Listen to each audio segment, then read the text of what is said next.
Mesdames, Mesdemoiselles, Messieurs, bonjour. Encore bonne fête. Une nouvelle chronique d'Assénio le Grand. Après donc l'intervention du procureur de la Côte d'Ivoire, le procureur de la République, M. Adou Richard, nous nous sommes amenés à nous poser donc des questions.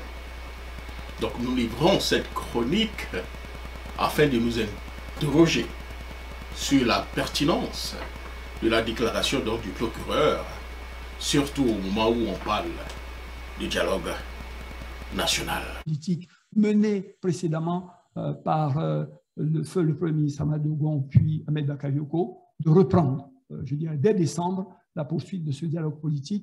La chose est actée. Ce jeudi 16 décembre, à la primature, partis au pouvoir et opposition s'assieront autour de la table pour faire avancer le dialogue politique. Oui, le dialogue politique est annoncé pour reprendre. À ce sujet, des courriers ont été adressés donc aux différents membres des partis politiques. En termes de modalité, c'est 1+2. Donc, chaque responsable peut se faire accompagner de 2 personnes. Les discussions devraient principalement porter sur les futures élections locales prévues en 2023 et la question de la réforme de la commission électorale indépendante. Et c'est le Premier ministre Patrick Achi qui ouvre ses travaux. À ses côtés, plusieurs membres du gouvernement, dont les ministres de la Réconciliation nationale, de l'Intérieur et de la Sécurité, et nouveau à table, celui des affaires politiques.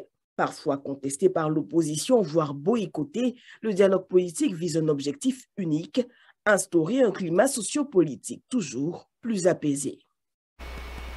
Mais là où je suis d'accord avec beaucoup de personnes, le dialogue national ne doit pas forcément exclure des poursuites contre des criminels ou des présumés que criminels. Voilà ce que dit le procureur de la République, M. Adou Richard. Le Parti démocratique de Côte d'Ivoire, PDCI, M. Henri Konan Bédié, a ardemment appelé la population ivoirienne à se mobiliser pour des manifestations sur l'ensemble du territoire, ainsi qu'à la désobéissance civile et au boycott actif. Cette désobéissance civile et ce boycott actif visaient, selon leurs initiateurs, à empêcher par tout moyen la tenue du processus électoral. Après ces différents mots d'ordre à l'endroit de la population, l'opposition annonçait la mise en place d'un organe de transition dénommé Conseil national de transition, en abrégé CNT. Procureur Adou Richard, tous ceux qui ont contribué à la désobéissance civile et des élections présidentielles seront poursuivis, selon le RHTP et le procureur de la République, M. Adou Richard. Voilà encore des gens qui n'ont rien à offrir, même pour ce semblant de dialogue politique qui s'annonce et qui veulent se mettre en position donc de force pour négocier. La désobéissance civile, c'est un droit lorsque la constitution d'une nation tout entière est bafouée. Le procureur Adou Richard ignore royalement ce qui a conduit à la désobéissance civile aux mains nues et à la répression sanglante qui a suivi. Nous continuons de dire non et encore non au 3e mandat de M. Ouattara. 85 morts et près donc de 500 blessés. Qui a tué qui et qui a blessé qui? Devant se substituer aux institutions républicaines légalement établies. Consécutivement à ces différents appels, des actes portant atteinte aux personnes et aux biens tant publics que privés, constitutifs d'infraction grave à la loi pénale, ont été commis dans plusieurs localités du pays. Ces violences électorales ont fait officiellement 85 morts et près de 500 blessés dans le pays entre le mois d'août et celui de novembre 2020. L'opposition manifeste pacifiquement. Toi, tu blesses certaines et tues d'autres sans raison valable. Et puis c'est toi qui veux mettre des innocents en prison. Vraiment, là, le pouvoir est doudé en Côte d'Ivoire.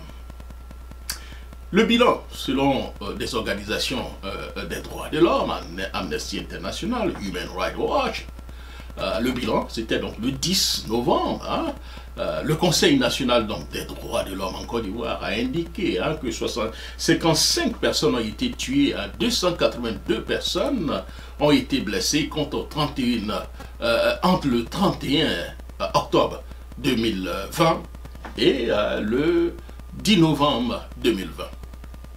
Le 11 novembre, le gouvernement ivoirien a déclaré que 20 personnes ont été tuées le jour des élections et 31 autres personnes les jours qui ont suivi. Human Rights Watch a documenté 13 de ces décès, dont 2 personnes tuées lors des affrontements entre les partisans du gouvernement et ceux donc de l'opposition le jour donc des élections. 9 personnes tuées pendant les affrontements, les jours qui ont suivi, et au moins 2 personnes tuées par les forces donc de sécurité. Donc voilà un peu, chers amis, le bilan de la désobéissance civile.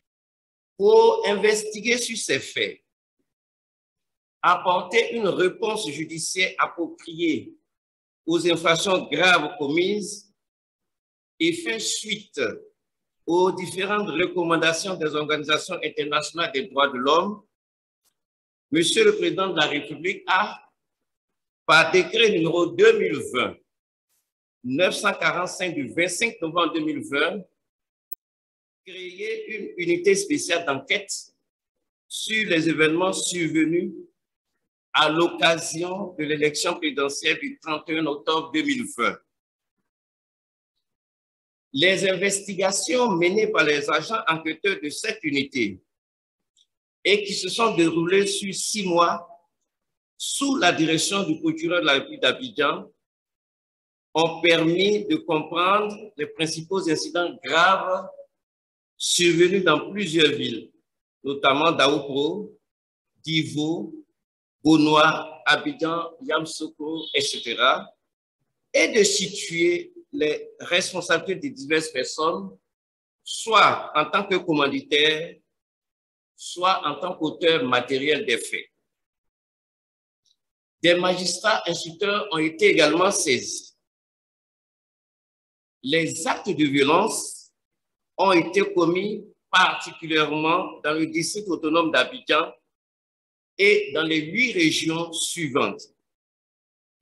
La région du Sud-Koumé, Bonois, la région des Grands Ponts, Dabou, la région du Lot-Dibois, Divo, la région de Lifou, Daoupro, la région du Moronou, Bongouano, Mbato, la région du Bélier, Tumodi, la région des Lacs, Yamoussoukro, et la région de l'Indénié Vuablin à travers les villes d'Abengourou et de Niablé. Ainsi, à Daoupro, suite au mot d'ordre de défense civile, les jeunes de l'opposition ont organisé une marche dite contre le 3e mandat le 9 novembre 2020. La situation a dégénéré en conflit intercommunautaire Malinké contre Dula au cours de la période du 9 au 12 novembre 2020 avec des affrontements mortels à l'arme de type calibre 12 et à la machette au quartier Sorossi-Bougou. 7 personnes ont été interpellées suite à ce conflit intercommunautaire ayant occasionné la décapitation de l'infortuné Nguissan Kofi Toussaint, ainsi que plusieurs blessés par arme à feu et par arme blanche. Il convient de préciser que l'auteur de la décapitation du sieur Kofi Toussaint se trouve parmi les personnes interpellées à Daoupro et qui gardent prison jusqu'à aujourd'hui. À Mbato, dans cette ville, il a été donné de constater qu'une marche de protestation organisée par les jeunes de la plateforme des partis de l'opposition le lundi 9 novembre 2020 a débouché sur des affrontements entre les communautés Malinké et Agni, occasionnant des morts, des blessés et d'importants dégâts matériels. Bien avant, le samedi 31 octobre 2020, jour de l'élection présidentielle, un groupe de jeunes s'est introduit au sein de la brigade de gendarmerie nationale pour y dérober le matériel électoral qu'ils ont par la suite détruit. À Bongouanou, dans cette ville, les affrontements intercommunautaires qui ont eu lieu les vendredis 16 et samedi 17 octobre 2020 ont occasionné 6 morts, 33 blessés et de nombreux dégâts matériels. À Yamoussoukro, les partisans de différents partis politiques se sont affrontés et par la suite, le conflit a viré au conflit intercommunautaire. Dans cette atmosphère, 2 jeunes ont été tués dans la nuit du 31 octobre au 1er novembre 2020 au quartier du Labougou et le cortège de 7 véhicules de M. Ousmane Bamba a été incendié. Lui et sa sécurité ayant été pris à partie car soupçonnés de transporter des urnes.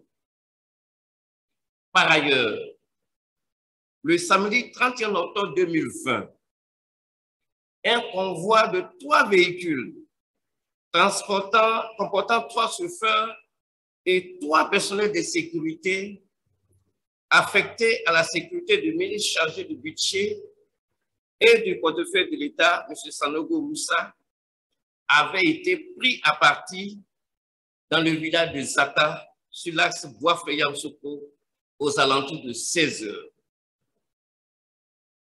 Au triste bilan de cette attaque armée, les 3 véhicules avaient été incendiés, un agent était grièvement blessé et l'adjudant Sanogo Seydou, atteint par balle à la tête, était porté disparu.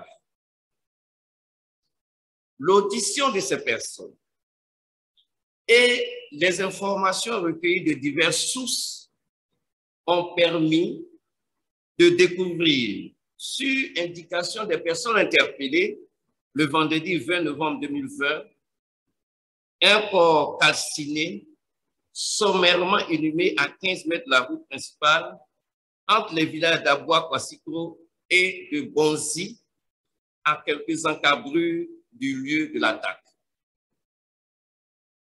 Le dit corps exhumé était dirigé vers les services de l'Institut de médecine légale d'Abidjan en vue d'une autopsie médico-légale destinée à identifier formellement le cadavre et à déterminer les circonstances et les causes du décès. Le test génétique ADN réalisé confirmait ultérieurement qu'il s'agissait effectivement du corps de l'adjudant Sanogo Seydou. À Thiébissou, au cours des marches de protestation organisées à compter du 31 octobre 2020, les affrontements entre plusieurs jeunes personnes de cette ville ont occasionné 2 morts, plusieurs blessés, des incendies de domicile et des destructions de biens. À Toumoudi, des jeunes de certaines formations politiques sont organisés pour empêcher le déroulement du vote. Face à cette situation, d'autres jeunes s'en sont pris aux manifestants qui tentaient de les empêcher de voter. Cette situation a abouti à un affrontement intercommunautaire qui a engendré des morts, des blessés et des dégâts matériels. À cela, il convient d'ajouter qu'à Abli Boniko, un affrontement a éclaté entre les membres civils de la sécurité du ministre Amédée Kouakou et des villageois, occasionnant le décès d'une personne. A fitness miracle is about. When your workouts are joy, it's a joy to work out. The original Peloton bike at our best price ever, $39 a month. Or access membership separate. Terms apply. See website for details. À Dabou, une marche de protestation de l'opposition le lundi 19 octobre 2020 a été empêchée par des individus se disant transporteurs localisés à la gare de Bouaké, située en plein centre-ville.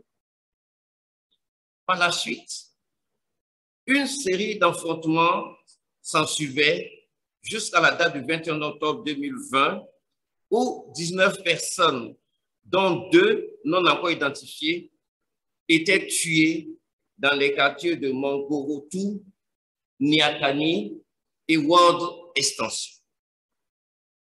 À Beaumont, dans cette localité située à Sikansi, des personnes ont tenté de prendre à partie des individus rassemblés au domicile du représentant du RHDP local à Beaumont.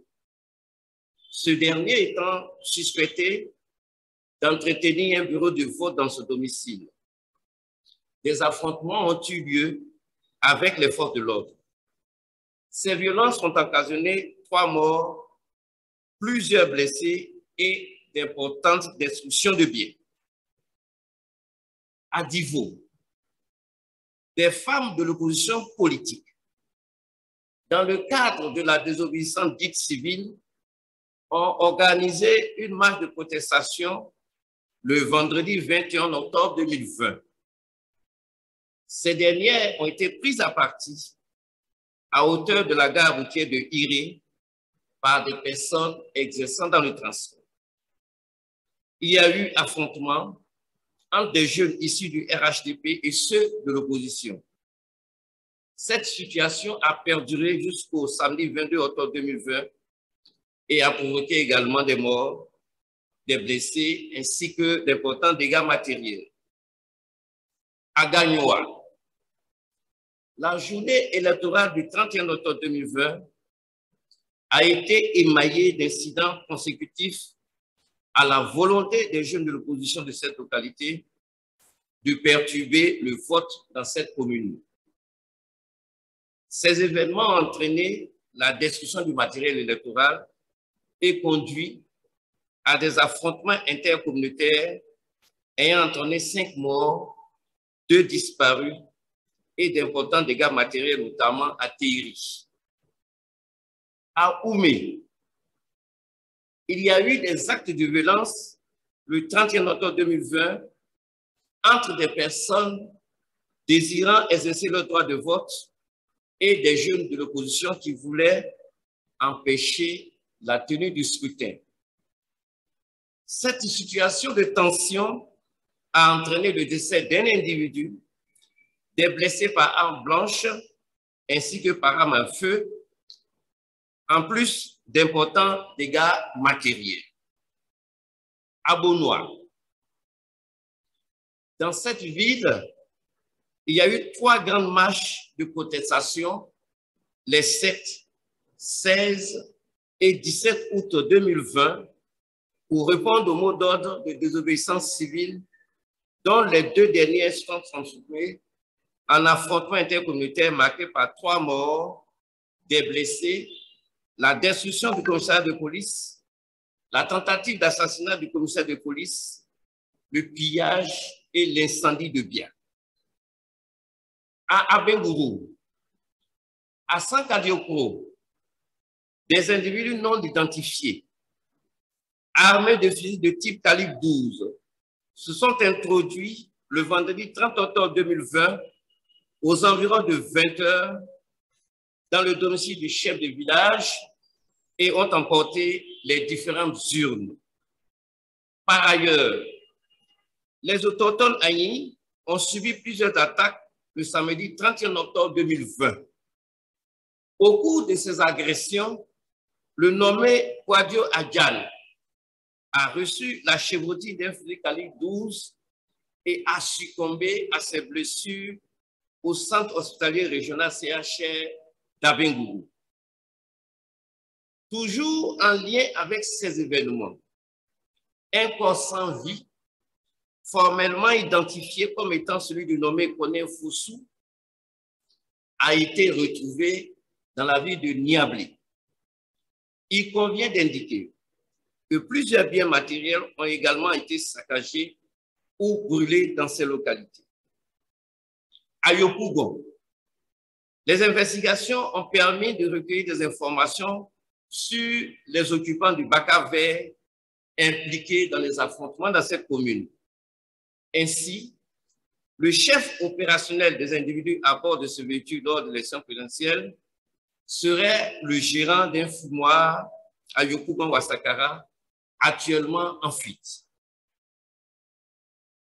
Les investigations de l'unité spéciale d'enquête ont mis en évidence que la manipulation des sentiments d'appartenance ethnique, politique et religieuse, ainsi que l'impunité demeure un ressort important de l'escalade de la violence, y compris politique. L'unité spéciale d'enquête a par ailleurs constaté que la jeunesse, pendant la période électorale, a été instrumentalisée comme bras exécuteur de la violence politique par les leaders politiques. Cette jeunesse, galvanisée par les discours d'appel à la haine, a été armée et financée pour faire échec à la tenue de l'élection présidentielle et surtout accentuer le climat de terreur. Cela s'est traduit par l'érection de barrages, la destruction du matériel électoral, l'attaque de véhicules de transport public des personnes, des véhicules administratifs et également des véhicules particuliers, et la commission parfois de meurtres d'une extrême violence comme à Daouko, à Dabou et à Abli. Les 3 juges d'instruction en charge de toutes ces procédures pourront, à la suite de l'information judiciaire, situer le degré de responsabilité des différentes personnes interpellées, y compris les financiers de ces actes de violence. Ainsi, à ce jour, 233 personnes impliquées à divers degrés dans la commission des infractions graves ont été interpellées dans plusieurs localités du pays et 40 personnes ayant été formellement identifiées sont activement recherchées pour avoir participé à ces événements. La grande majorité de ces personnes a bénéficié d'une mise en liberté provisoire ou a été placée sous contrôle judiciaire. Il y a lieu cependant de préciser que seules 11 personnes sont toujours détenues préventivement. Il s'agit des personnes présumées avoir commis des crimes crapuleux comme la décapitation du jeune Nguessan Kofi Toussaint à Daoukro, le meurtre de l'adjudant Sanogo Seydou atteint par balle à la tête, ainsi que des auteurs présumés des meurtres perpétrés à Dabou. Il convient enfin de dire que toutes les personnes dont la culpabilité pourrait être retenue au cours des procès à venir subiront toute la rigueur de la loi pénale, l'objectif ici étant de lutter contre l'impunité des auteurs des infractions graves commises surtout à chaque période électorale. Je vous remercie. Nous sommes pratiquement tous d'accord qu'il faut poursuivre ceux qui ont commis des crimes. Mais au moment où on parle de dialogue national, je pense que c'est un peu trop calculé et ça risque certainement donc de mettre tout le monde mal à l'aise. Je vous rappelle que la violence a eu lieu en octobre 2021. Nous sommes en décembre. En octobre 2020, je le dis. Et nous sommes en décembre 2021. Ce qui veut dire pratiquement une année, 3 mois ou 2 mois. Une année et 2 mois. Qu'attendu, le procureur de la République avant de poursuivre X à la fin de l'année, où on parle de dialogue national, cela me paraît un tout petit peu biaisé. Merci beaucoup. C'est encore la chronique d'Assénio Legrand.